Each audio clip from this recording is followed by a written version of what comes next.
Today, we are shifting with Troy King, principal consultant at Outside the Three, who, according to his LinkedIn profile, is igniting joy, empathy, and growth via captivating neuroscience. So clearly, he needed to come here and share what that is like and how we can get in on the party. Because, as you know, at Shifting, we like to talk about transformation and change from the perspectives of the physical, the metaphysical, and the world of work. So Troy and I, we met in the corporate world while we were both delivering change on project contracts through the same firm. But we are now both testing our wings, if not our mettle, aren't we, Troy? Absolutely. Thank you for Absolutely. joining me today.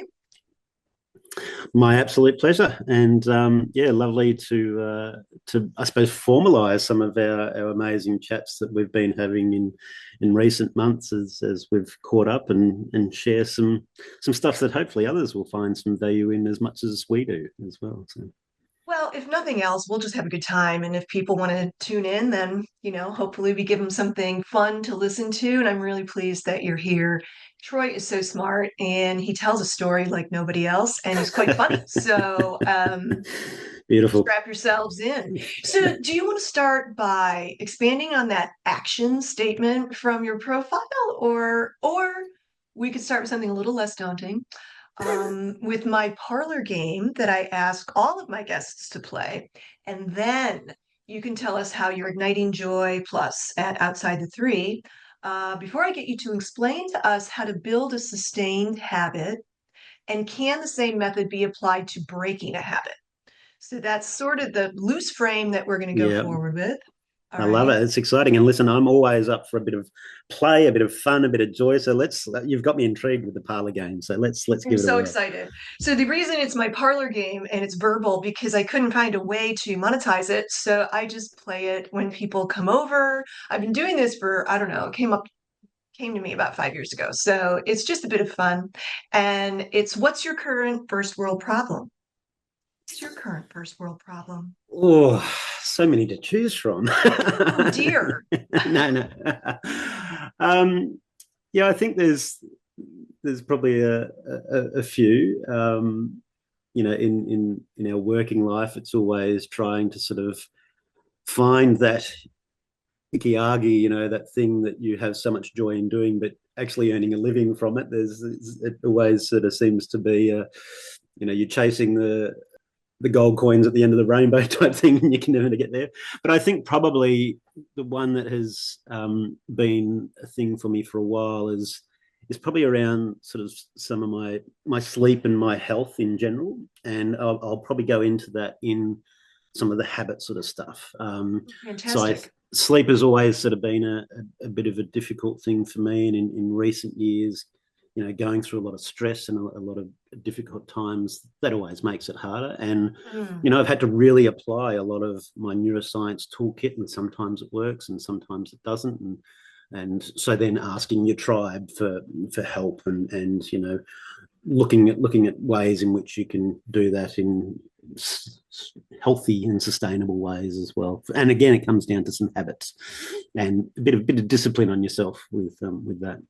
Can't wait to have this chat because I wasn't thinking about my sleep when until I asked you for your answer, and I think I could probably benefit from whatever you're going to share because sleep can be elusive. Or I'll find myself perhaps falling asleep on the sofa and then having to cart myself to, instead Yeah. of sticking to that time when you know it's good to go to, I mean, that's definitely a first world problem. I fell asleep in front of a movie instead of going to bed at the right time. My beautiful partner, she's incredible. She'll lie down on the pillow, and 30 seconds later she's asleep, and about 5 minutes after that she's in a deep snore. but and she just thinks that's how everyone goes to sleep. And it's like, no, babe, that's not how it works. No. But in I'm so jealous and I'm so happy for her at the same time. I wish I could do that. And I must admit, it's a wonderful thing to observe, and it's also sort of quite comforting as well, to sort of see her to be able to sort of fall asleep that easily, and go, damn it. But it I think, when we do stay at each other's places, it also holds me a little bit more accountable that I can't scroll on my phone and have videos playing and do the scroll of doom sort of at night time. It forces me into the habit that will break it, which is, reading or, putting a guided meditation on or something like that, So, yeah. It is much better before bed to get rid of the screen. And I Yeah. think a lot of people who might be tuning in and listening will be keen to hear how you've kicked that to the curb with perhaps it's not just when you stay over at your good friend's Mm. house. Because while other people can be helpful and they can, be a lever for our habits, I think it's really important to be independent and consistent, right? I mean, I know that no one else can get me to do anything. I've got to do it myself.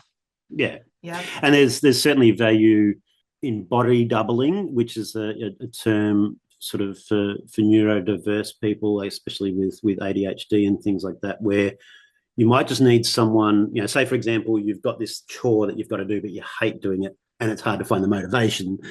But if there's someone in the room, suddenly there's this different dynamic and the person sort of feels more accountable and they'll put themselves into it and they'll just get it done. And I'm very conscious of that there's sometimes that I will use that as a bit of a body doubling thing to go, right.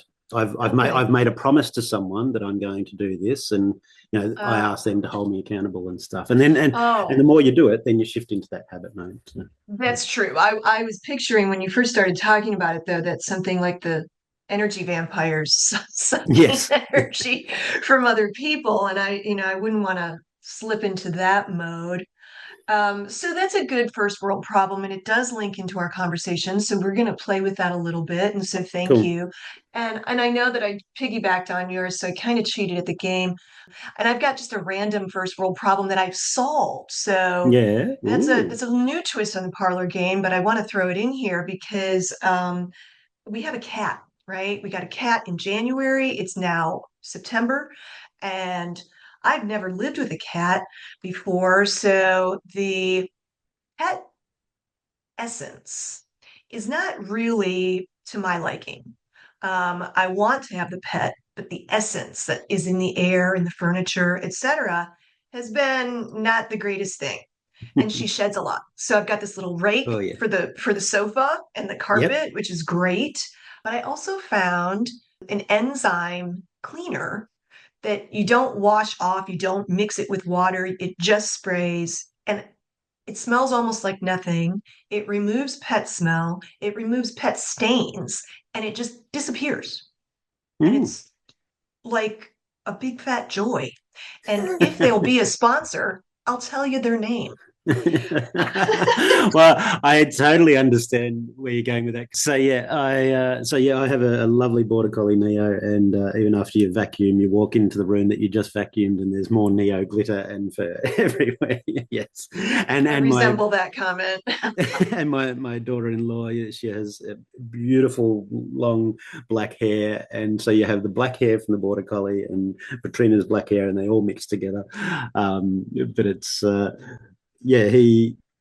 Funnily enough, there's a thing with dogs. I don't know if cats have the same because they're probably not outdoors as much, but She's not. when their paws start to smell like popcorn, or some say Doritos or CCs, the corn chips, then it means that they've got a little bit of grass or they've got a little bit of infection in their paws. But it's quite funny as a puppy when he first sort of had it, I was like, oh, your paws smell so good. But it's unusual. I It's better look that up. bacteria. But it was just a matter of sort of then cleaning it because when he's chasing his frisbee and he's sort of doing his full on sort of skids in the grass and the dirt, it gets in there. So yeah, it's funny how Well, it smells like that. So yeah, anyway, all the that's where hair, just you just look at it and you go, look at how much love we have in our house. yeah. Look at all this love. It's almost like a whole five, nother yeah, 5 minutes of brushing, I can create a whole new dog. Yeah, Well, after this, I will text you the name of the cleaner and excellent. you will be empowered. So, thank you for playing my game. And you totally caught the essence. And I mean, Part of my game is to highlight where we have abundance in our lives, Mm. and to recognize how very blessed we actually are. So your problem really doesn't have that angle to it, because for me, sleep, if you've seen my articles where I Yeah, yeah, discuss that healthy mind platter, I mean, focus time and sleep are essentially your biggest chunks of time, and they can't, well, sleep, it cannot be denied. You won't focus without sleep. So I love your problem, and that we're going to talk about habits, and we're going to talk about how to solve your problem. But yeah, before we do that, I love your how you describe yourself on LinkedIn, particularly because it's in active voice, and most people either say what they are in a way. They'll state their title, and I think I do that. I describe myself as a trusted advisor, and you've got me thinking that perhaps I can do something different with that because of this active voice. So tell us more about captivating neuroscience and how that ignites joy, empathy, and growth. yeah. It sort of came from, I suppose, thinking about, what is my why? And Mm, there's two elements to that. This is obviously one because for a lot of years I started sort of self-studying around neuroscience and gained, some amazing knowledge and insights, and it certainly helped in my change management practice, because there's so much that applies to that. And a beautiful company called Neurocapability, I'd got in contact with them and I was getting regular phone calls with them, and then I ended up, a couple of years later, they hooked me because they had some knowledge that I thought I understood really well, but found out that it was now outdated because neuroscience, we're expanding so quickly in our knowledge around that field. It's you're ever learning, and that's one of the wonderful things about it. And so that hooked me, and I did my advanced diploma in the neuroscience of leadership, and it was hands down the best study I ever did because it explains, the fact that brains are weird and humans are messy, and I don't think anyone can deny that, so our brains are actually hardwired to make us be incredibly irrational at times. And for me, when I would sort of start to study this thing and sort of break it down and apply it to, my own life or to the things that I was working with, I learned how to explain quite complex neuroscience in very sort of simple terms. The fact that our brain is very binary.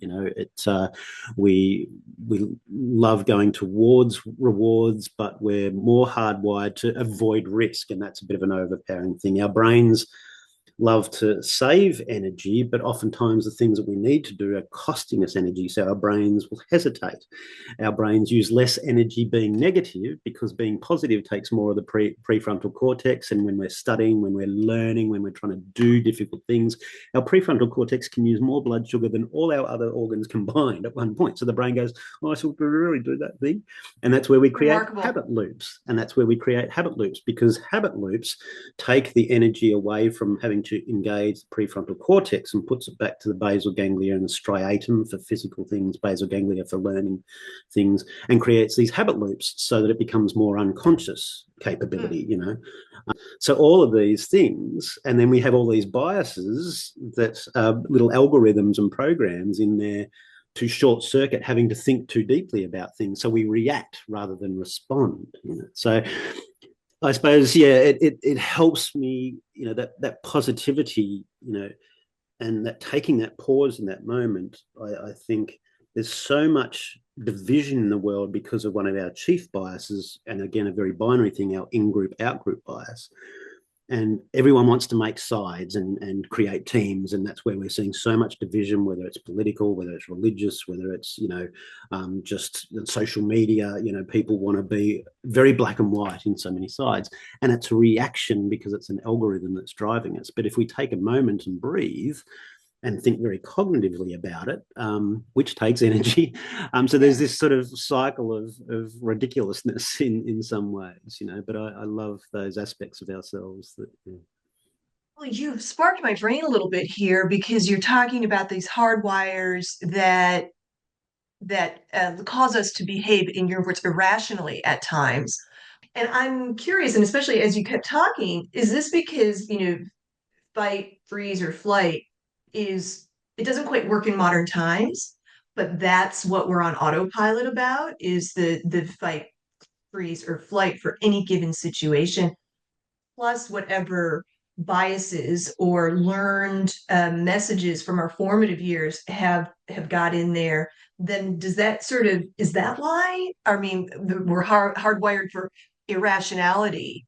Is it Yeah, linked to the fight, freeze, or flight modes? yeah, Or absolutely. am And I I completely off? Okay. no, you're absolutely bang on the money there. It's and I like to call it our flight, fight, freeze, or fawn response. So we On. either fight. I used to say faint, but I think it was Dr. Jen Fram that sort of said, "Oh, it's actually more fawn." Where like a for want of a better example, in a not so healthy relationship, if there's someone who's a bit more aggressive, the other person will sort of fawn away. They might not have the opportunity to run away. They definitely won't want to fight. They might go catatonic and just not respond in any way, but they also might fawn just to do a people pleasing thing because that's also helping save things. So that flight, fight, freeze, or fawn response is absolutely indelibly linked to a lot of that irrationality because it's that thing that drives us between risk and reward and which one we're going to do. So it's a big driving force in so many things in our lives, and it's driven by quite a large number of networks in our brain. There used to be some thinking that it was called amygdala hijack, and that was one of the phrases that I used to use a lot presenting in conferences. And this is where the lovely Penny from Neurocapability said, "Oh, Troy, I'm going to pull you up on that because we now know it's a whole of brain response." And I went, "Oh, okay, you've got me now. Now I want to learn more." So what I've learned around that is, and this is just some of the main sort of parts of our brain that are involved, our anterior cingulate cortex, which is the most amazing part of the brain. It's my favorite part of the brain. It does so much. It's like our attention director and our Hmm. emotional and pain response sort of. It's like a router in the middle of our brain. So it does a huge number of things, including our response or reaction to things. Are we going to respond emotionally? And very quickly, because that's part of that fight or flight, sort of thing. Because there's a tiger coming for me, how am I going to react? And Or it go kicks us in, fast. and it Yeah. changes, our adrenaline, our neuroepinephrine, our cortisol sort of levels, back into the cerebellum. But what links to that is our insular cortex, which drives, amongst other things, our sense of right or wrong, our morality, our sense of justice, And so, is this thing that's happening to me something that's moral or right? Am I going to stand up against this? So, when people have a cause that they really get so behind and they do all of these, their whole life is driven by that, you would see the insular cortex driving a lot of their behaviors and their motivations. And then we've got the hippocampus, which sort of plays, it's a very visual thing with our memories, and there's a whole lot of other things when it comes to memory, but in a very overview sort of example, it's like a Netflix series, and it has the trailers and the preludes and the little photos of all of our life experiences. And the amygdala, the anterior cingulate, the amygdala is our behavioral sort of emotional part of Right. Thanks tied for into that. Because those I, memories. So it's right. tied into our memories. So it brings up the emotions of things. So there's little hashtags from the insular cortex, from the amygdala, insular around justice and morals. Our amygdala around our emotions, was it good, bad, sad, angry, hurt, and our hippocampus has the flashbacks. And some of that happens quite unconsciously, and it drives our behaviors to respond to things. Now, in that moment, say for example, someone who is neurodiverse, maybe ADHD, some of the on the spectrum, sometimes the anterior cingulate cortex is dialed up in a different way and it responds differently, and it tends to take a lot more from the emotional side. So there can be very big emotional reactions initially, but then they think about that and probably go into rumination. And then, so I've had that with my son. I learned when he was very young.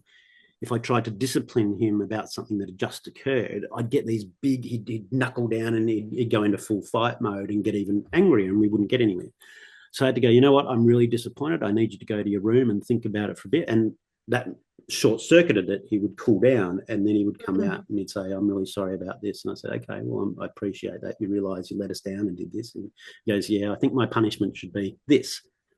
So he would end up self-disciplining, and sometimes he would give I think himself. that's unique, Troy.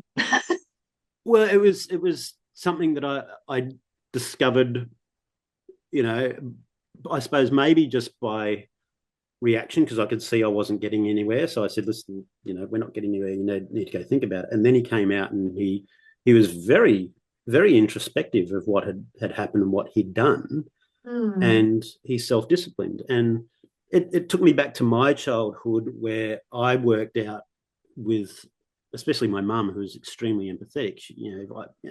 I was a bit of a ratbag kid at times, and if I did something wrong, I learned very quickly that if I apologized, and not just like definitely from the heart, and I showed that I had really thought about it, I would get punished a lot less. My brother, bit of an idiot, he would double down and his punishment would double or triple. And so when you're a smart guy, my older brother, why haven't you worked this out? So it was a funny thing for me. And I sort of saw that reflected in Tays. And when I discovered that little nugget, then I just applied that, and it worked very effectively. And now, as he's just a beautiful man, a wonderful adult, he's, highly motivated. He's just, yeah, I'm so proud of him. He just works so hard. And we still have these authentic conversations now. We've set that sort of foundation for, he'll get very emotional about something, and I'll say, "Okay, well, hang on, let's just dial it back. Can I give you a different perspective?" Because he's very good from an empathy and seeing other people's perspective, and he might not have necessarily thought about that because he's hyper focused on what he's going through.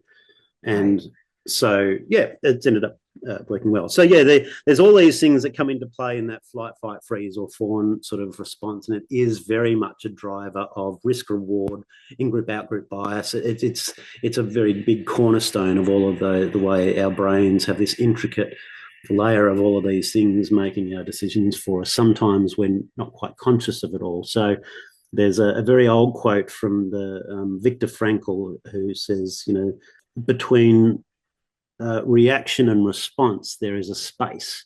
And it's in that space that we have our ability to show our power and our growth, from what we've learned. Yeah. And I think about that a lot, where something, and I start to feel that flight, fight, freeze, or faint response come up in me.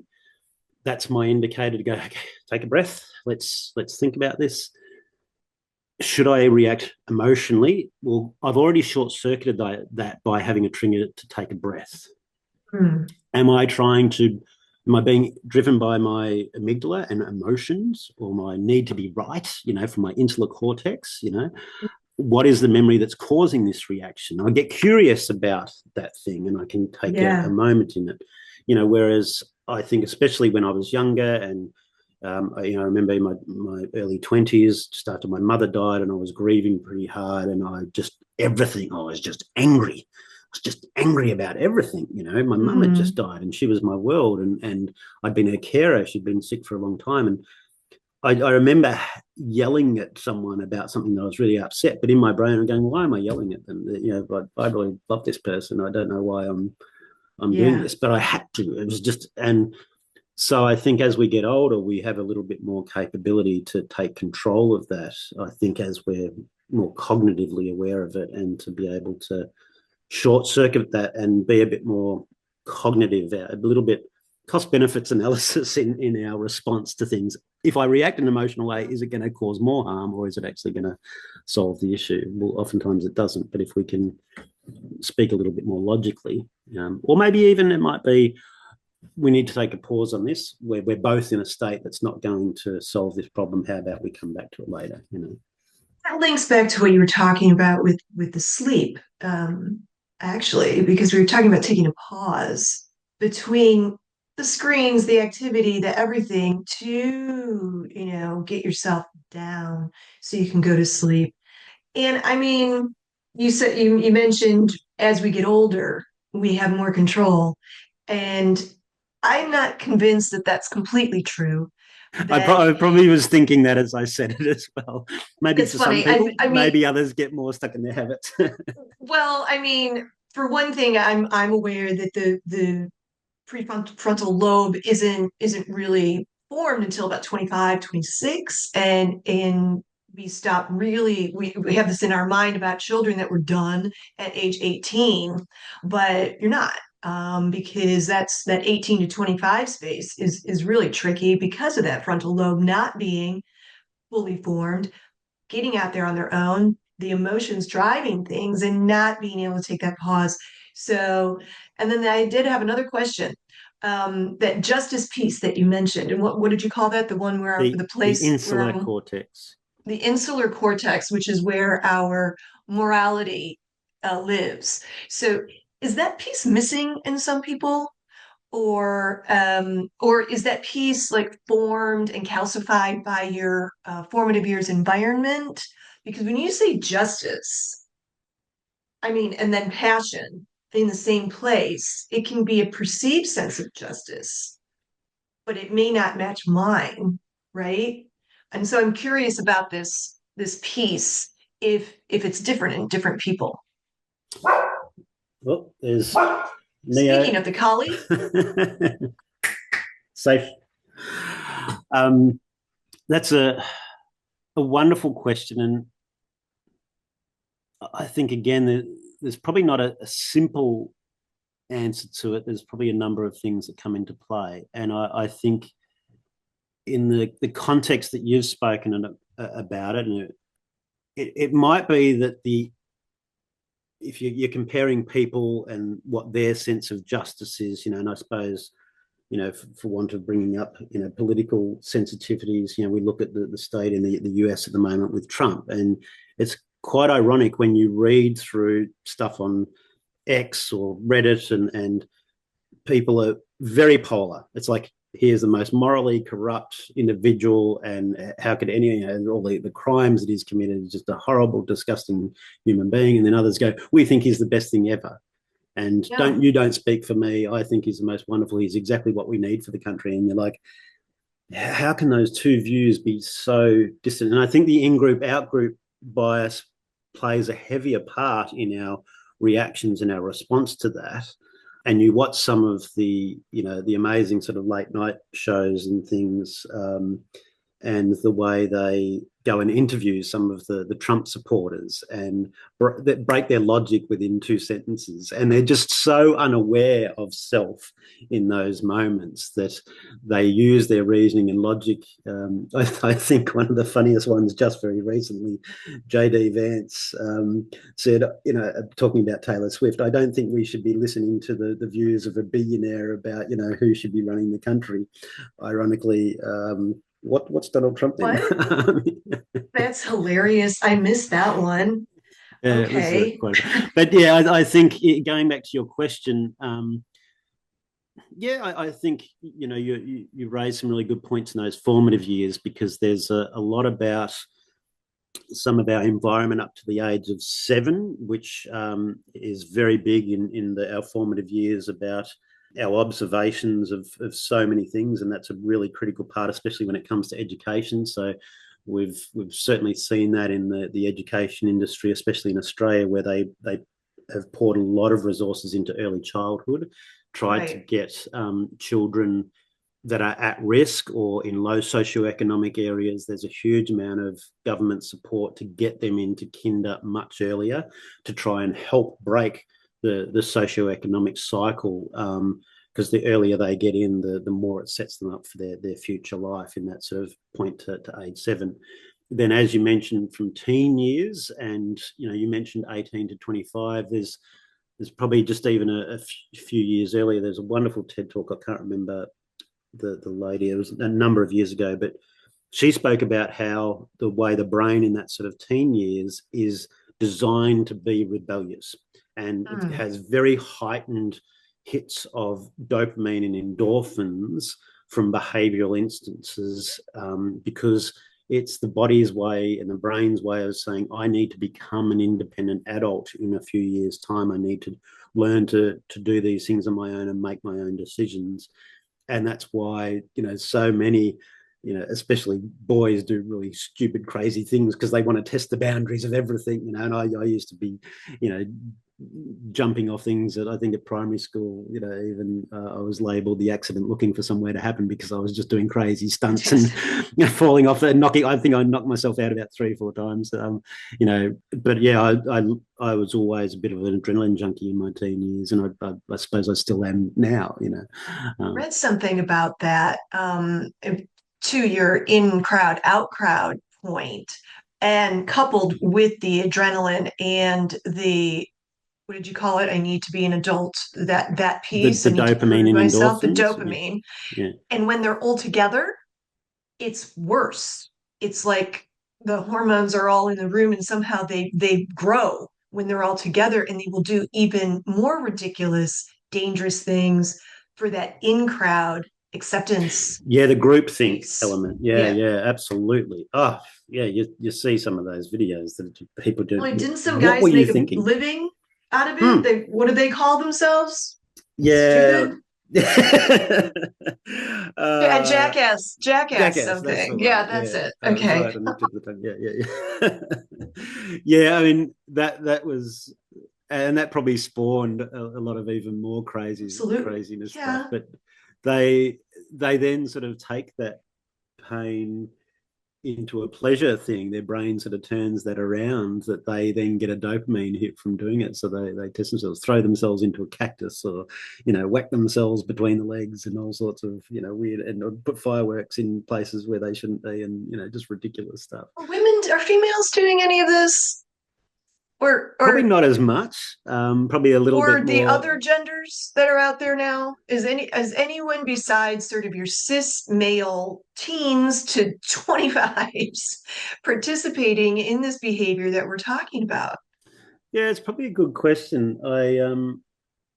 You know, do we simplify it and say it's a bit more testosterone based than anything? And so, but I'd imagine those that might be questioning things would want to test a lot of boundaries, maybe not necessarily doing really stupid things, but at least sort of Hmm. testing boundaries of self in a mode of discovery. I think that would be a perfectly normal thing for them to want to do. I think we all go through that in different growth ways, finding out who we are and discovering. And that's a big part of those teen years. And I think for someone who might be questioning either their sexuality or their gender, then there's probably a bigger driving force within them to really test it out. And it might be that in their family or their culture or their religion, that has to be stemmed down, but it's this thing that bubbles up, and you can't ignore it. So I think for them, that would be a really interesting study. I presume maybe someone's already done it, but maybe you've stumbled Oh across a no, great maybe thesis we've there. stumbled on something. Let's circle I back like that. later. Okay. So I did warn you that I was going to ask you for a bit of a how-to, which is sneaky of me and hopefully really useful to some of our listeners. I want to know how we leverage neuroscience and those dopamine hits, perhaps, to Mm, build a sustained habit. And I stress sustained because I know from my experience, I can do anything for a couple weeks. And then perhaps my oh, look at the shiny new item can get in my way. And I'm wanting to know how do we build a truly sustained habit that becomes second nature, that becomes we can't live without it, like drinking water. So how do we do that? yeah, it's a great one, and I think a lot of people would be familiar with a couple of the great sort of, I suppose, Bibles around habit that are out there. I love Charles Duhigg's The Power of Habit. James Clear's Atomic Habits is a wonderful, and widely accepted one. You got it on the shelf there. Yep. Yes, Um, sit right there. no, it's downstairs. For me, I think there's probably a few examples, and what I really loved in studying Charles Duhigg's work, and it was right around the time when I was sort of doing my assignment on habits in my neuroscience quals, was he talks about keystone habits, and one of the opening examples in the book was talking about a new CEO had come on at Alcoa, this is many years ago, and in his opening speech, all of the stakeholders and reporters have gathered to hear this speech, and they're thinking about how he's going to increase stakeholder investment and money and returns and blah, blah, blah, blah, and all financial. And he gets up and says, everything that we do needs to change. We need to focus on our people, and we need to make sure that every single Alcoa employee can go home to their families at night. So from this day forward, our primary goal will be about safety, and every single employee is charged with calling out safety issues. And the reporters ran to the phones, the stock investors, sell, sell, sell. They all went up in arms because this was just ridiculous. And he instituted a massive range of things. And it was all about, he literally held himself accountable. He said, anyone on the floor can contact me directly if they want to call something out and they're not getting the response from the manager. He made all of the team reporting to him institute all of these things. And suddenly all of this information started coming in, and a huge amount changed over a relatively short period of time for such a large organization. And they absolutely got it down to 0 incidents for a very long, Wow. sustainable thing. But out of that keystone habit of everything is about safety, so many other things about the organization changed, because now every employee had a voice. So every employee became more motivated. They became more engaged. They found far more sustainable practices. They found far more, optimal ways of doing things. They increased outputs, and suddenly all the profits started to raise because they focused on safety. And to me, that's a really wonderful thing. So for me, at the time when I was sort of studying this, and I've mentioned this to you in the past, that here I was studying my stuff around habits, and I'd done my assignment around, what had I learned around habit loops, and the trigger, the ceremony, the responses, and where our body gives dopamine hits and stuff along that, and how that becomes a habit loop in our brain.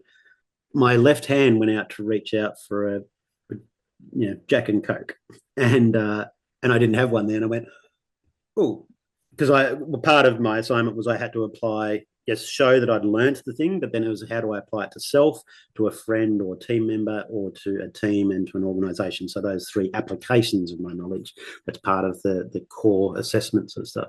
So I went, well, I know what I'm doing my assignment on. So I started conducting this scientific experiment myself around breaking my habit loops, around having a drink on certain nights, and my relationship with alcohol. And so I went, okay, well, all I need to do is change that, and I'll do a cup of peppermint tea because it's warm, it's soothing, it's got that minty sort of taste. Yeah, my body will appreciate that. And I went and I'd It's make my funny. peppermint tea, and I'd sit down and have it, and my brain's going, that's not good enough, useless, absolutely useless. Give me, and I was like, oh, okay, our body's really not happy about that. It was this really amazing thing when you become very self-conscious of it, how your body is screaming out, for this habit loop. So I went and I thought, okay, well, maybe I need something fizzy. So I'd get some soda water and some lime juice or something. So I thought, I'll make it healthier. It won't be sort of, sugars and stuff. And I did it, and I went, yeah, no, it's still not good enough. No, it's okay. Like, it's fizzy, yes. And it went, Closer. I did last another sort of 10 or 15 minutes, and then my body would go, no, no, no. So I thought, well, let's look at the ceremony of the habit loop. What is the Yeah. ceremony? So I get the feeling, the sense, the trigger. Like someone wants a cigarette, or they want the win at the gambling or something. Those sort of habit loops of vices. And the ceremony would be that I'd go to the fridge, I'd go to the cupboard, I'd grab the Jack out, I'd pour a little bit in, I'd pour the Coke in, I'd slice up some lime, squeeze some lime, and I'd do the ceremony. So all I did was got some lemon, lime, and bitters cordial. Got my Mm-hmm. soda water, got some lime, and I sliced it up, and I did the whole ceremony, and then went and sat down, and my brain went, it's not the same, but I appreciate the effort. And it was at ease. And it was really funny feeling this difference in the way that my brain was responding. So what we learned, what Charles Duhigg sort of talks about in that habit loop, is they tested this on mice, and it would be mice would be trapped in a little box and there'd be a maze, and at the end there was a little bit of cheese, a little bit of reward, but it had to press the button to get the cheese. So it would find its way through the maze. That was the first thing that it had to do. Hmm. And there would be a buzzer that would go off and the door would lift and it would come through, and it had to find its way through the maze. So that's the first thing it had to learn. Then it gets to the end and it could smell the cheese, and then it realized that it had to hit the button. And they watched this. They had a little microchip in its head watching for the responses. They claimed that no mice were harmed or hurt. But How did they put the microchip in their head? Was yeah, it taped on or yeah, yeah, I didn't go into that sort of picturing the detail. the dog Yeah, with a little from antenna. You are my friend, and I love you. So it worked out that stuff very quickly. And the buzzer would go off, the door would open, it would run down, and it would work out that I had to press a button and get the cheese, and it was great. And they watched for the dopamine hit, and slowly, as the buzzer went off, it would run through and it would hit the button, and the cheese would roll out, dopamine hit. Bang. And then buzzer would go off and it would run through. And before it got to the button, the dopamine hit would go off and it would press the button to get the cheese. And then eventually, after more and more tests, the dopamine hit started coming out earlier and earlier. The moment the buzzer went off, it got the dopamine hit, and then they wouldn't release the cheese. It would press the button and they wouldn't release the cheese. And the mice went crazy because the brain had received the dopamine hit, in the expectation of the reward, but it hadn't been given it. And this was what I was going through. I was a little mouse with, and I was sensing the dopamine hit of not having alcohol. And then it sort of came down to, okay, now I'm going to a social event and everyone's going to be drinking. So I would take some zero beers with me. We talk about how do you get a dopamine hit? Like I'd drink the beer and my brain would go, I know it's a placebo, but it's relatively close. I will accept this. That's fine. But I needed to up the ante about that. So in social circumstances, people are going, why are you drinking zero beers?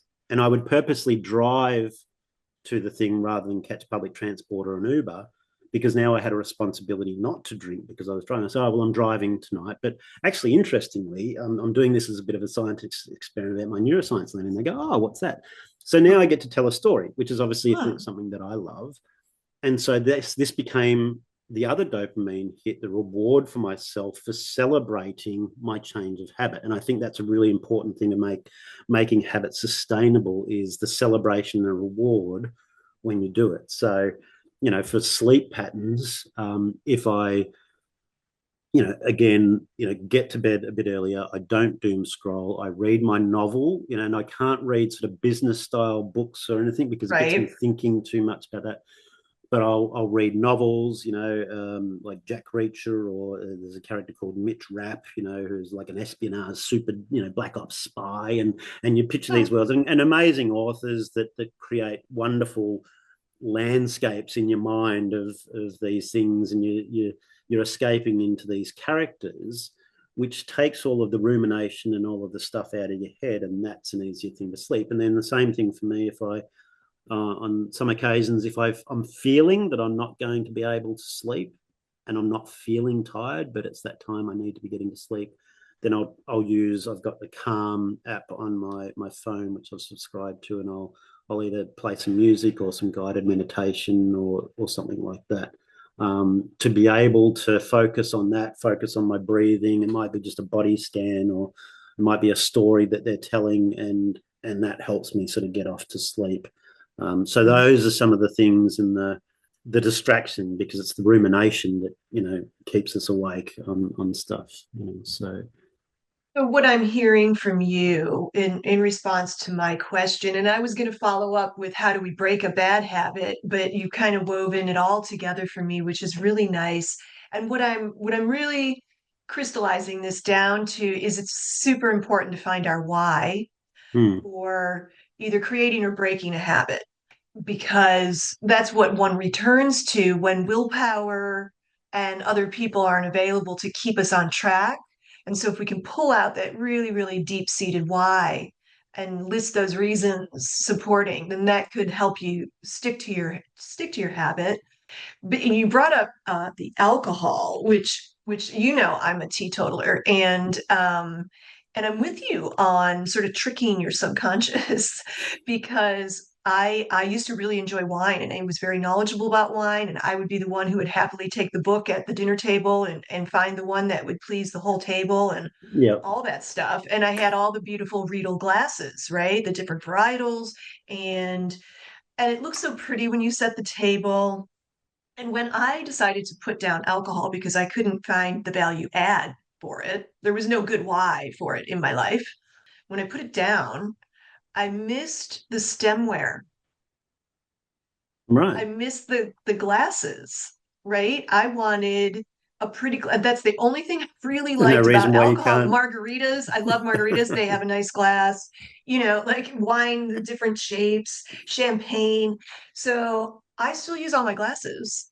Hmm. And a lot of people in the wine making arena are making nice de-alcoholized wines, which is different than just not trying to make something without alcohol. They make it and then they take the alcohol out. So these wines can actually taste very similar to what you're It's used taken a to. little bit longer for that area to come. The zero beers happened pretty quickly, but I think the good quality, zero wines took a while longer for them to get the process right. Yeah. Yeah, Germany's all over it. You can get some really nice Rieslings. Chile is doing some really nice work.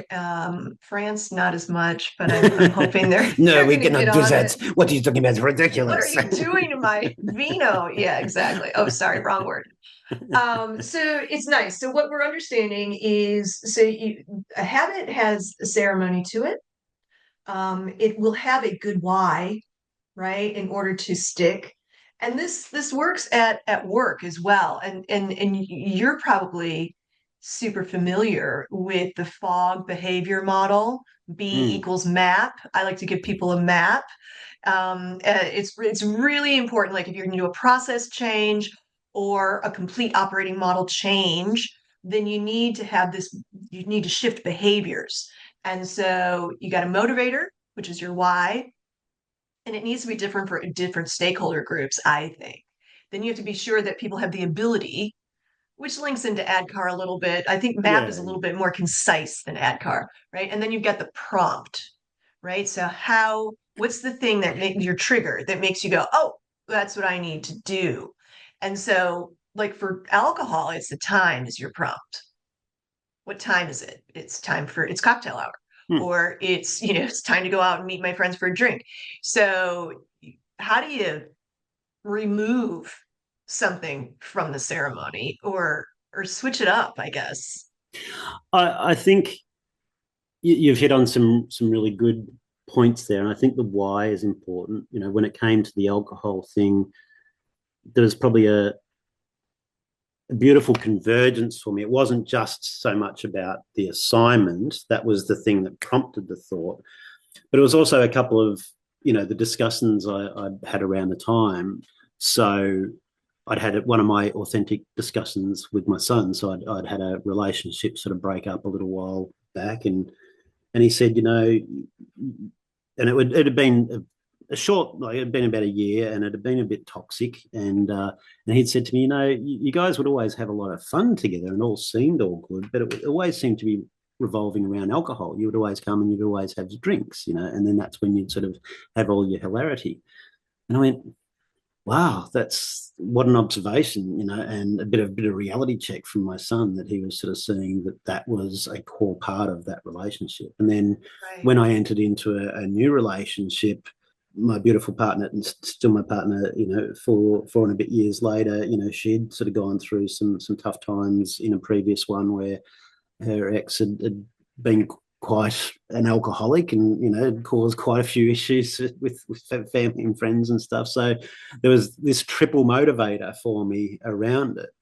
And interestingly, then there was one day where I was out in the yard, and I'd been in the garage and sort of done all the yard work, and it was a beautiful day, and it was that perfect scenario for, I'm going to have a bit of a barbecue tonight, and so I cook up the barbecue, and then so now this is a whole different ceremony that I Yeah. hadn't junctured up to that point. And we're only a few weeks into this cycle of me going pretty much cold turkey.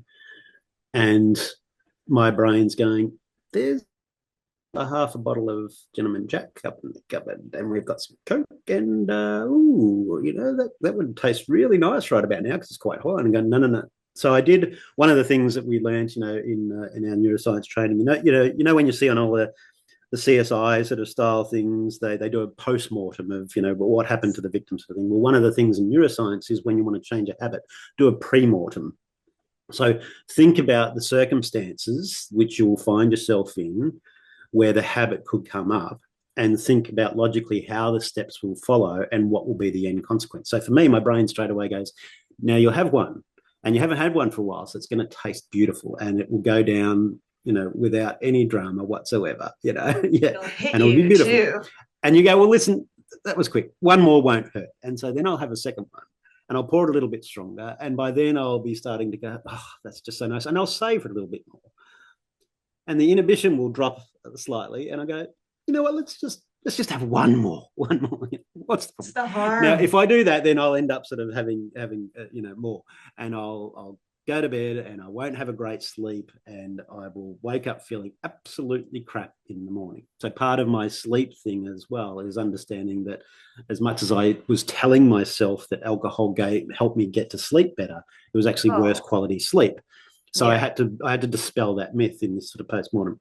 Now, on that particular day, I did this post-mortem, and I lasted and I lasted and lasted. I think I got to about 10 o'clock at night, and then I just have one. And I did exactly, it played out exactly as my primo. I woke So up in you're the morning. right. I was right, which the brain appreciates. The brain appreciates when Well done. yeah, yeah. But then I felt shit, and Yeah. and it was like, okay, do I be really hard on myself, or do I use this as my motivation to go, well, your pre-mortem was absolutely spot on. So this is extra motivation. So next time you have that feeling, well, let's remember this occasion and let's not do it. And it became a big motivator. And I wouldn't buy any alcohol whatsoever, and it was just all of those things that contributed to it. And then that sort of helped with the sleep. Like, I had more trouble getting to sleep, so I had to institute some things around that. But I felt the quality of my sleep certainly improving and things. So there was other motivations to along the way. When it comes to gym, how do we form or break a habit? I I'd moved house one time. I'd been going to the gym a bit, and I used to be right next door to it. Now I moved 10 15 minutes drive from it. And so I'd come home on the train, I'd jump into my car, come home, get into my gym gear, and I go, oh, you know what? I'm really tired, and it's gonna end up being really late if I've got to cook dinner. I'm not gonna be able to Oh. eat dinner till 9 if I go to the gym. So I'll just have dinner and I won't go. So I changed one thing. I got my gym bag ready in the morning and I put it in the car. So I got back from the station, got in my car, and I drove straight to the gym. And then even if I was feeling absolute crap, I just did 10 minutes, 10, 15 minutes on the bike, 5 or 10 minutes on the rowing machine, and I'd jump in the sauna because I love the sauna. Mm. And that was enough. But just turning up got me into the loop, and I started going regularly again, and I lost a whole lot of weight and I felt a lot better because I dropped the alcohol. I'd gone and got to the gym and stuff like that. And then here we are years later, post COVID, like obviously the gym habit sort of broke, and then I'd moved house again. So I was very long distance from that gym, and I couldn't find any gym near me that had a sauna, and so that became an Mm. excuse for me to go, well, I just won't sign up. It's extra money, when am I going to find the time and things like that. And then, I had a little bit of time off and a little bit more, and I was starting to think about it. And then suddenly my son took the excuse away and he signed me up to his gym. He said, listen, it's really cheap. I'll sign you up because I want to get fit. You taught me how to go to the gym. Now he's an absolute fitness fanatic. He's now self-studying, on nutrition and PT. He's working really hard, but he gets to the gym and he's really conscious of, his body intake, and he plays with, bulking and thinning, and does these scientific experiments on himself to apply his learning, which is really amazing. So he just took the excuse away. Nice. Anyway, okay. So I've got my day off on Monday. We're going to the gym. Yeah, we're going to the gym. You've got to finish your sign up and stuff. And we went there and started doing a bit of workout. And this felt lovely. I'm doing it with my son. But of course, I Mm. went a bit hard, and I came home and I couldn't move for 3 days. So I couldn't go back to the gym, sort of thing. So I went, okay, I've got to do a pre-mortem on this. Let's just go lower weights, higher reps, don't push it. And then there were some days I went, I don't really want to go. but they had an infrared sauna. It's not the same. It's not the same as the old school saunas, but I thought, well, it'll help sort of clear the lactic acid. I'd turn up. I went to the gym purely just to go to the sauna, but I was going to the gym. I was keeping the habit Yes. going, and I had a sense of, well, actually, I feel better. I've read my book. I've done a bit of meditation in the sauna. I've sweated a whole Nice. lot. I now feel better. Oh, the lactic acid is gone. Well, this is good. And now I've been going 3 or 4 times a week. And that's just very recently, just in the last sort of month or two.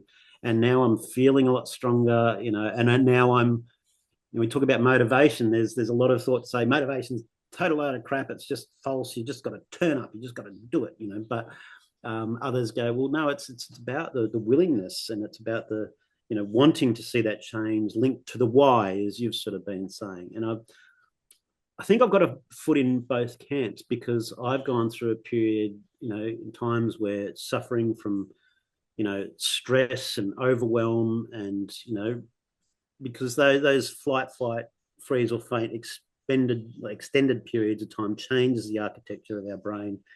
It causes some imbalance with our melatonin for sleep and our serotonin for feeling good.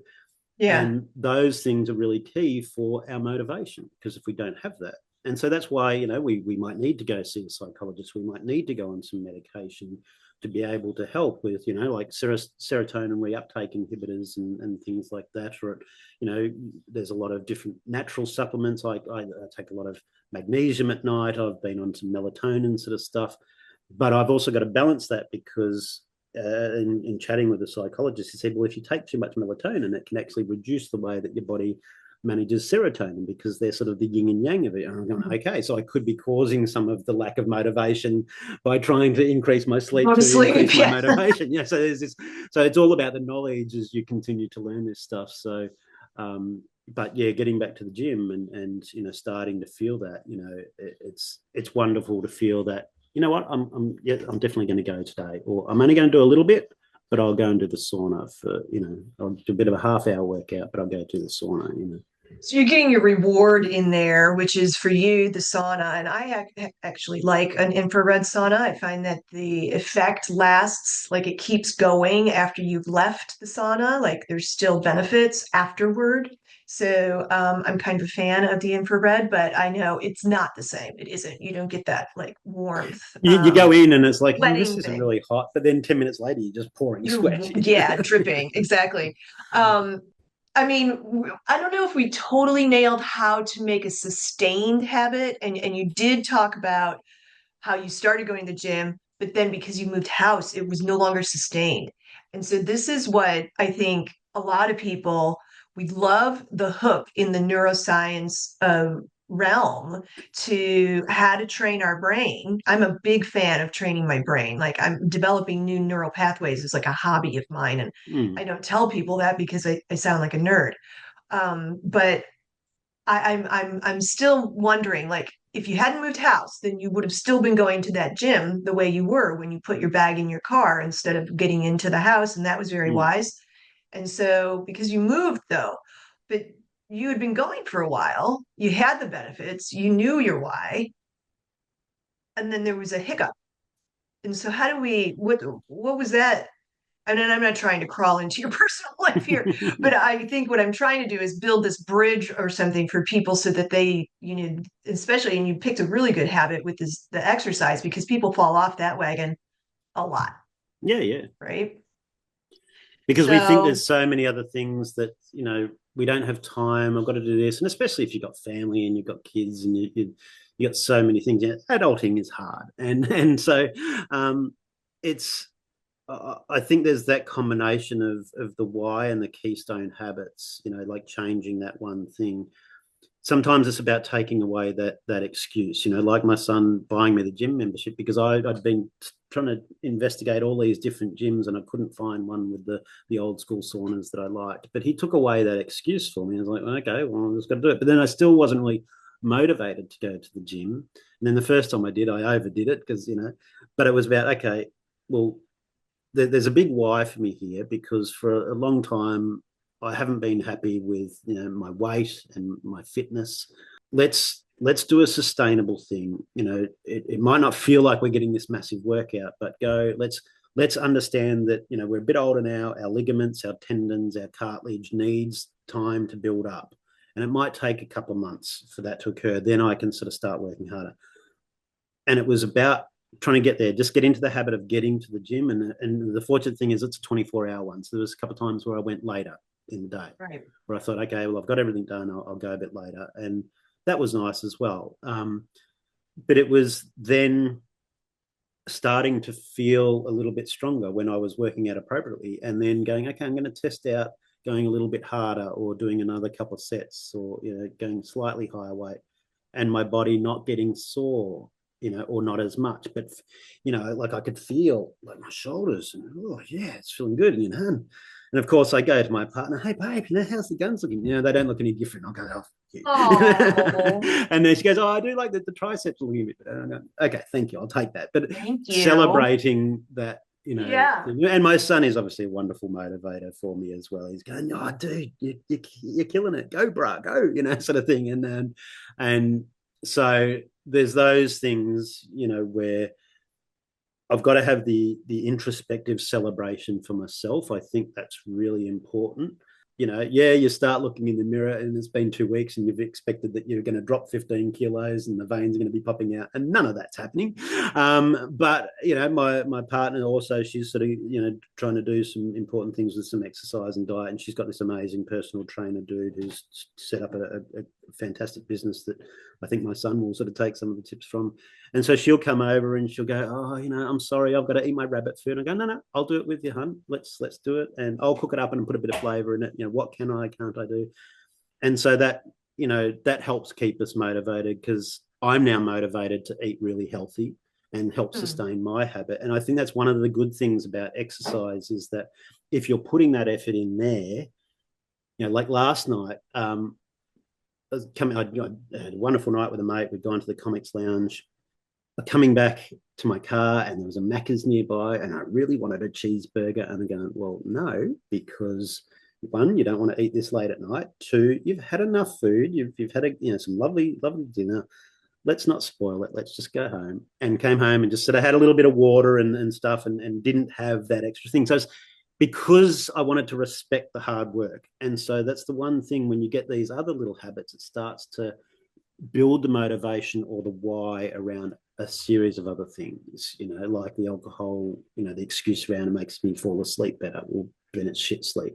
So you can have this rolling thing, and it can start to fill other habits, just like the example with Alcoa and the safety, overwhelming everything else and all of the other Habit parts. loops can form a chain Yeah, in a way. especially keystone habits, like Beautiful. the chain on a bike. You've got that link that holds everything else together. If that's strong, if it's a strong keystone habit and a real motivator, then a whole lot of other things start to flow around it. In our chat, what I'm hearing a big stress on is love, actually. Really fueling the ability to sustain a habit. And it begins with loving ourselves and giving ourselves the space and the time to do the exercise. And if the excuse is I have these other obligations, then I'm a big fan of moving back to the oxygen mask analogy, which Yeah, is if you yeah, don't put yours on, you can't be helping anybody else. So yeah, it needs to, your sleep and your exercise needs to be prioritized for you so that then you can be the light for other people. So I love that you're getting support from your son and your partner, and that you're supporting them as well, and that all of that is forming that chain for you. So find your why, people, and part of yep, that why needs to be self-love, and then a support network, building that up as well. And it doesn't need to be family. If you don't have family here, you can build a network at the gym, in the yoga studio, or there's walking groups online, there's meetup yeah, groups, there's tons of ways to get that network going. And I'm curious, we still have a bit of time, about applying this neuroscience information in the habit forming, to encourage behavior shifts in a wider environment, like at work, for instance, or in a city, in a state, in a nation. Is some of this habit and habit breaking content applicable to shifting the collective behavior? And is it at play and we don't even know it? Great, great question. It's funny that my brain has gone to an example from a few years back. I had the wonderful privilege of guest lecturing around sustainable change to a group of master's students doing their sustainability work. And it was amazing session. And we went around a few things, but one of the topics that had come up from an awards ceremony that I'd attended, like I was actually sort of working on the night. I did a bit of videography on the side, and I was helping a friend at this particular event. And it was an amazing event. It was down in the southeast, and it was all small businesses that were celebrating some wonderful achievements in the work that they did. And one of the ones that really stood out for me was a kindergarten that spent time teaching the children in the kindergarten about the environment and about recycling and about composting and about waste reduction. And they were teaching the kids all about this thing. And one of the unexpected outcomes was that the children went home and started pulling up their parents who went, who wants to do that thing?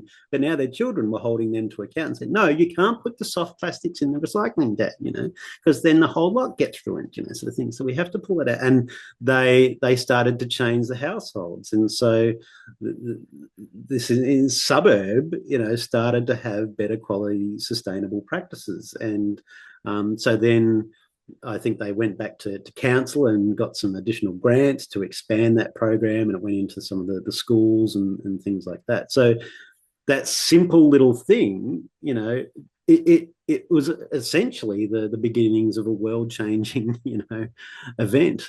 That when we think about something so simple about just a bit of education and that flow-on effect for it, we can change the world. I think especially in the world that we're seeing at the moment, with the way that we're at the mercy of so many different things that are influencing us, from social media, from mainstream media, or some of the influences. You see some of the news reports in certain countries, and you go, that is absolutely not true. And if you spent 5 minutes researching that, with 30 seconds, like no one's eating dogs and cats in Springfield. Come on. You're on the right side of that argument. Yeah. So there's all these things that are influencing people, and the irony is that again, our brains are weird and humans are messy, and the irrationality that some people will believe certain things, and I understand that sort of, having been brought up in a religious cult, I understand how people can believe totally irrational things and take their whole lives become entwined and attached to this thing, and it defies all logic.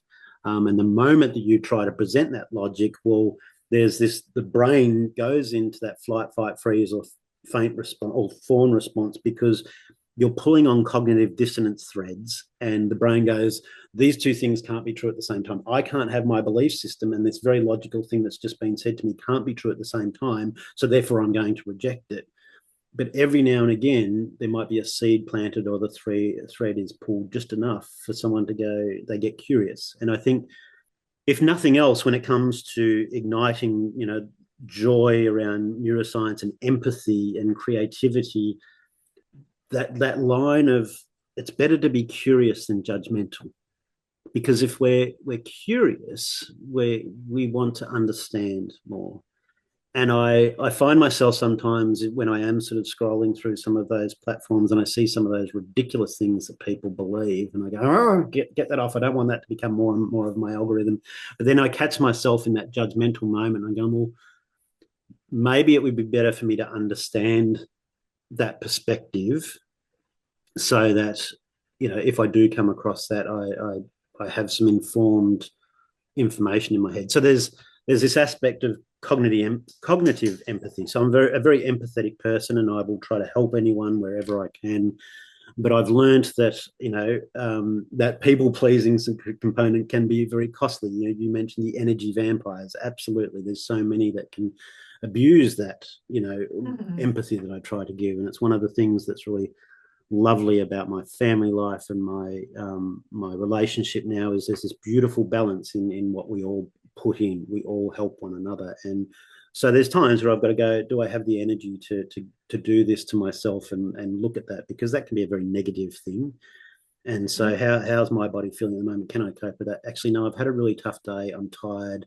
I still want to have the motivation to cook a really healthy dinner tonight. So you know what, I'm not going to do that right now. I'm going to put my energy into something more positive, because I'm going to put my own oxygen mask on and look after myself before I look after others. So that healthy Hey. mind ladder, seeing, Oh, and I think oh, those healthy components are so core for us, and I've probably been a bit slack in that in the last few years. So for now, for it to become a little bit of a focus, and I'm feeling the difference physiologically. I'm feeling the difference in the clarity of mind, and my mental health. It was interesting in chatting to my partner the other day, and I said, yeah, how do you think I'm going at the moment? We've gone through, I've gone through all that stress with all of those things. I won't go into that now, but she said, you know what, you're not sighing as much. I went, sorry, what?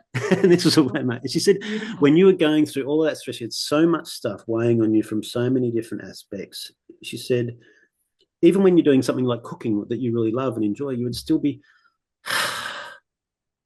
because it was weighing so heavily on your mind. And she said, you're just more content within yourself, and you're not going into your own little world and ruminating, and so then I can be more present, and so there's a lot of little things that about looking after ourselves that have these flow-on effects that create other health in other areas, which is a beautiful thing.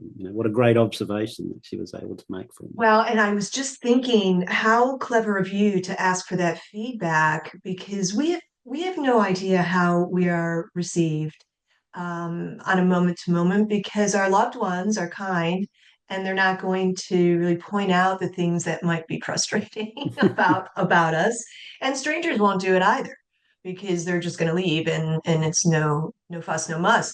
So I love that she came up with something that you wouldn't be aware of. And she hadn't been telling you, will you stop sighing? You Oh no, know. she'd sometimes say, "That was a very big sigh. Is everything okay, darling?" Sort of thing. So, but it would probably be maybe 1 in 10 times, because I must have sighed a lot that night, and it was just getting to her, and that was her lovely way of just bringing up the subject. But now to sort of see it in that context, because we have our brains, we're living in our own little matrix simulation. We have our own narratives about how we come across to everyone, and sometimes that can Yeah. be totally wrong. Um, Usually I'm thinking, yeah, yeah. I don't know how accurate we are about ourselves at Oh, any given time. yeah. And then, Um, yeah, I think, every person that we meet along the way, that have a very different input into who we are. I had this wonderful little, I suppose, epiphany moment. I was playing with this little AI tool, and it was like a little bit of a choose your own adventure game that I sort of said I want to learn about resilience and grit, and it came up with this fantastic thing. I'll do the very short version of it, because it was like I had, it was like an alien planet, and I asked for it to give me some tools to conquer these difficult worlds, and one was this all these chains, these things that were holding me back in life, and how do I break those oh, chains? And another one, there was a shattered mirror that was reflecting all of these different aspects of my life, the good and the bad memories, or where I'd been a wonderful person or where I'd been a horrible person. And I'm right. looking at these reflections, and part of the essence of the game of the resilience and grit was to be very self-introspective of what was this telling me about myself. And I looked at it, and I had this really wonderful moment where I said, all of those reflections are true, and all of those reflections are self. They're not just my opinions; they're everybody else's opinions, and the context is so important. And I know that I've done some shitty things in life, but I know I've been absolutely awesome and I've turned up and done some amazing things for people and I've changed people's lives. And I've had so many people say to me, I know we don't get to see each other that often, but I know you're the one person that I could call in the middle of the night and say, I need help, and you would turn up. And I know that for sure, and I know I can certainly say that about them as well, which is a wonderful thing, to hear. And so in my little moment with this, I had my special little alien gauntlet that is one of my tools that I could use. And I said, I'm going to, it's like a bit of a Thanos sort of thing, but I'm going to shift the reality of that mirror and blend it all into one reflection that is a true and honest reflection of self, because I admit that I haven't always been a perfect person who could be.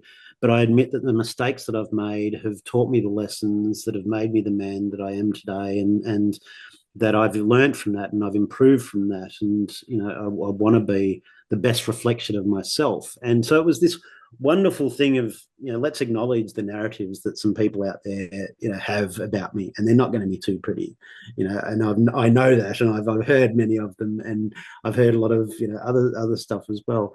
But there's also some amazing people that I love and respect who give me that feedback just as much as I give them the feedback about how amazing they are, because they are part of that tribe that really lift me up and make me feel a better person. I feel better energy for being with them, and we both do. It's that beautiful balance in giving to one another, and I think that's so important. If we want to accomplish anything, we want a bit of motivation and we want to create some habits, then we need to choose our tribe wisely, and we need to choose some people to help us with that and be accountable. Really good point about the transformation that you just described of accepting our shadow selves. Yeah.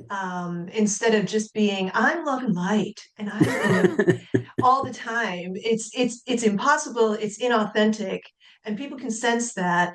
And it's so much more appealing when someone tells a story of true transformation, and you can't have that with I've always been perfect.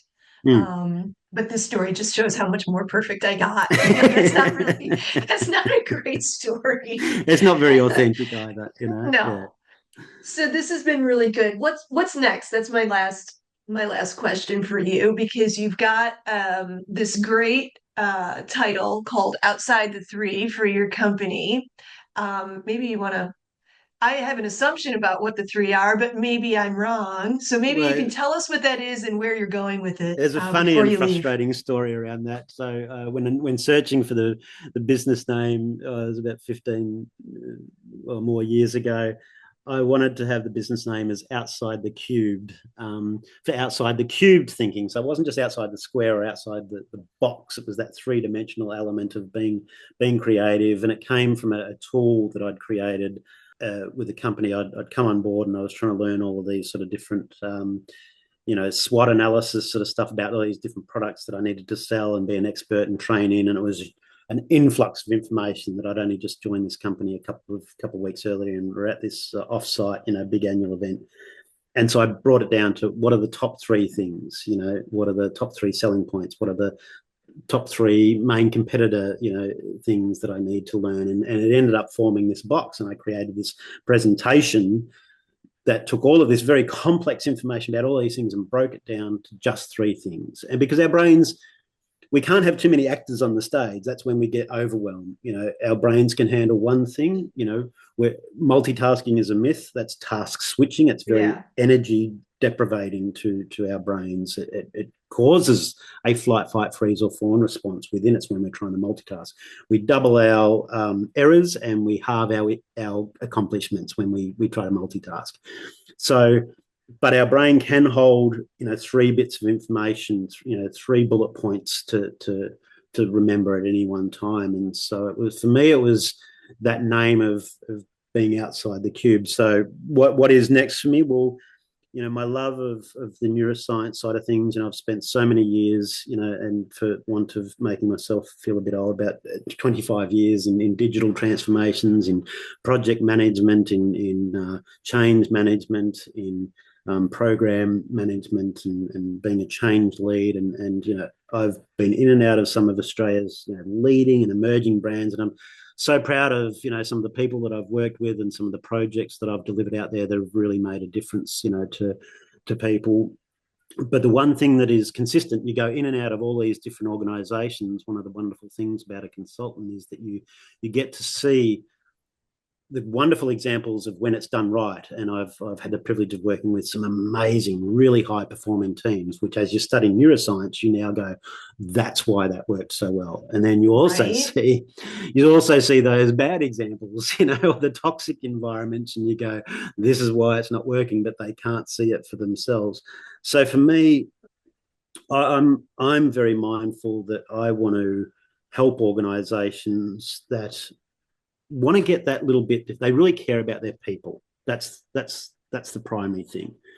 It's that care that they have for their people, and they realize that the old school ways of doing leadership are fraught with totally wrong ways of doing it. The old, we're the officers, they're the grunts, they just have to do what we say. No, it just doesn't work. Daniel Pink talks about this. He says there's a disconnect, there's a mismatch between what science knows and what business does.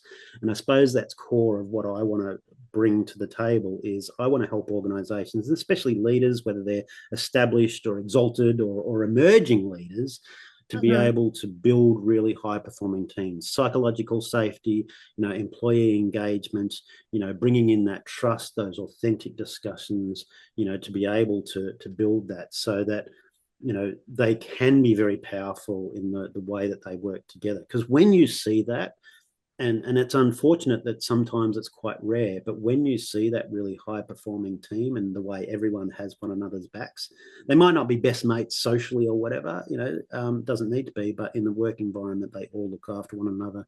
It's a lovely thing. And I've worked with some amazing organizations and some amazing teams, and still very close friends with many of them today, and just because we share this bond. We were in the trenches together. Sometimes we were working on amazing projects with amazing people. Sometimes we were amazing project, amazing team, but the organization itself was a bit shit, and we still were able to find some of that shining light within that. And to me, that's just a beautiful thing to see. So I really want to help organizations hold a little bit of a mirror up to that, not in a judgmental way, but in a curious way. How can I help them be curious about finding better ways to just really solidify ways of working these days, that are at a higher plane and a higher level. Fine line between curiosity and judgmental. Mm. How do you Yeah, it's a balancing act for you. So I'm keen to hear how you go. And I thank you so much for your time. This has been interesting, and we touched on so much that we could probably sit here for like 3 hours, but we might lose a few listeners. Ah. We could, yeah. I know. And so we'll just go and have a coffee or something together and talk more. But you know what? I've been thinking in the back of my little brain while we've been having this chat that I was being stingy at the top of the hour to not tell the listeners and yourself what this miracle product is just because they aren't yet a sponsor of mine. And so Pet Lab, you're welcome. My Go Pet sharing, Lab. go Pet Lab. That is who makes the product that is amazing and rids our house of cat smell. So Beautiful. you can try it too. I love it. Fantastic. Thank you. Thanks.